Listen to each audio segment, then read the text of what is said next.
Salut à tous et bienvenue sur cette nouvelle vidéo. À quoi sert l'observation en EPS? Pour répondre à cette question, on s'appuiera soit sur les travaux de Bandura, soit sur les travaux de Deakin et Proto. Et on vous montrera que, notamment dans leur article scientifique, ils ont mis en œuvre plusieurs types de groupes, des groupes 100% pratique physique, des groupes 100% observation, des groupes qui viennent coupler les deux, afin d'essayer soit d'améliorer la performance, soit d'améliorer l'apprentissage. On se retrouve tout de suite sur le diaporama.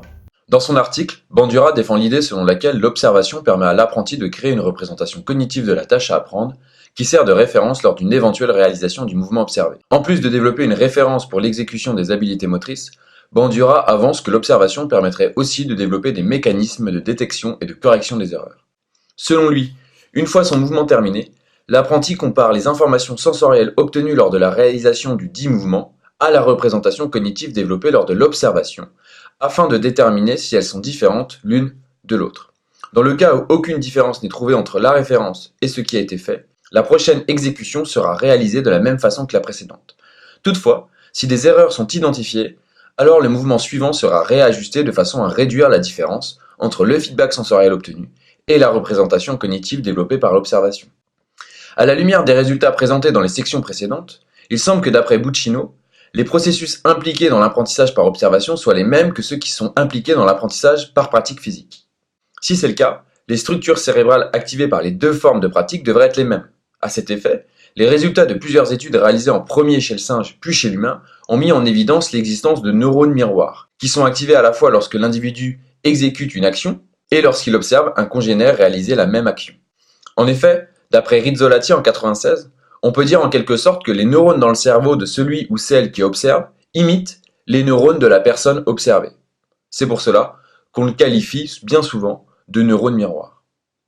C'est donc un groupe de neurologues italiens, sous la direction de Rizzolatti, qui a fait cette découverte sur des macaques. Les chercheurs ont remarqué par hasard que des neurones, notamment dans la zone F5 du cortex prémoteur, l'image est disponible sur le diaporama de manière à savoir où elle se trouve, étaient aussi activés quand le même singe observait simplement ce mouvement chez un autre singe.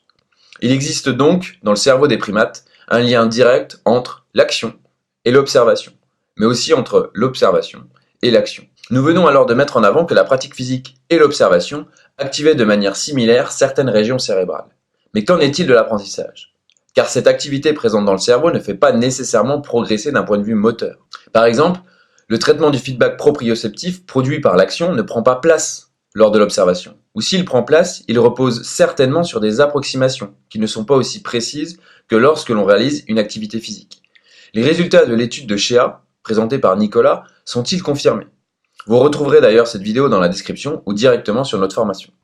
Ainsi, pour confirmer cela, on s'appuiera sur l'étude de Deakin et Proto, construite en 2000.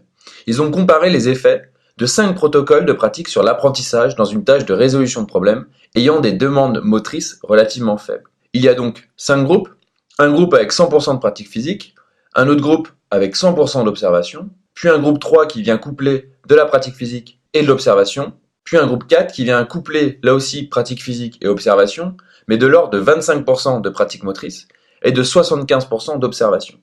Et enfin, comme d'habitude, un groupe contrôle qui lui n'effectue que les tests de rétention et de transfert. Sur le diapo, vous pouvez remarquer l'image schématisée des résultats. On va tout d'abord s'intéresser aux deux blocs d'acquisition, c'est-à-dire la performance à l'instant T, puis après nous viendrons sur la performance à long terme. Je vous conseille de mettre sur pause régulièrement pour comprendre la suite et vous l'approprier. En bleu foncé, c'est-à-dire à 75% d'observation, qui est notamment le groupe 4, la précision de l'exercice est la plus mauvaise. Tandis qu'en rouge, c'est-à-dire 100% de pratique, la performance est bien meilleure. Mais, notez bien que le tracé vert est bien au-dessus, qui correspond à 50% d'observation. Ainsi, l'alternance pratique et observation à 50% est la condition optimale pour améliorer sa précision et notamment sa performance dans cette tâche de résolution de problèmes. Intéressons-nous maintenant aux deux blocs de rétention qui correspondent à l'apprentissage. La rétention répond à la question « Est-ce que je peux reproduire ma performance quelques jours après ?» Synonyme d'apprentissage. Ici, 2 jours après, est-ce que j'ai perdu ce que j'ai appris en termes de précision ou non? En bleu foncé toujours, c'est-à-dire le groupe de 75% d'observation et 25% de pratique bien évidemment, on remarque que la précision est quasiment la meilleure que l'ensemble des autres groupes, ou du moins est équivalente au groupe 100% pratique, voire plus. Mais si on compare l'augmentation entre le bloc d'acquisition et de rétention, on remarque que la représentation cognitive construite pendant l'observation a un impact extrêmement favorable, notamment sur l'apprentissage, mais loin d'être très favorable à la performance. Pour reprendre les propos de l'auteur, l'apprentissage par observation, en l'absence de toute pratique physique, semble permettre le développement d'une représentation cognitive, difficilement accessible lors des premiers essais de performance. Et cela oblige le participant à avoir une interaction avec la tâche pour devenir aussi efficace comme cela est développé par la pratique physique. L'auteur n'a trouvé aucune preuve suggérant que les caractéristiques de cette représentation soient différentes de celles développées par la pratique physique. D'autre part, le groupe 50% d'observation en vert s'en tire plutôt pas mal. Il obtient la même performance à court terme qu'à long terme. Elle équivaut à la pratique physique et semble être la condition optimale pour permettre aux élèves de produire une bonne performance à l'instant T, motivante, et de conserver cette performance dans une optique d'apprentissage. Qu'en conclure? Que pratiquer à 100% est certes une condition à la performance et à l'apprentissage, mais est fortement concurrencé par l'alternance pratique et observation. Ainsi, les différents rôles méthodologiques et sociaux, que vous allez mettre en œuvre notamment dans votre enseignement, sont aussi une ressource à la motricité, à partir du moment où l'observation est mobilisée et qu'on donne sûrement des repères assez précis aux enfants. L'étude se place alors en continuité avec la vidéo de Nicolas, qui explicite les résultats de l'étude de Shea et Morgan en 2000.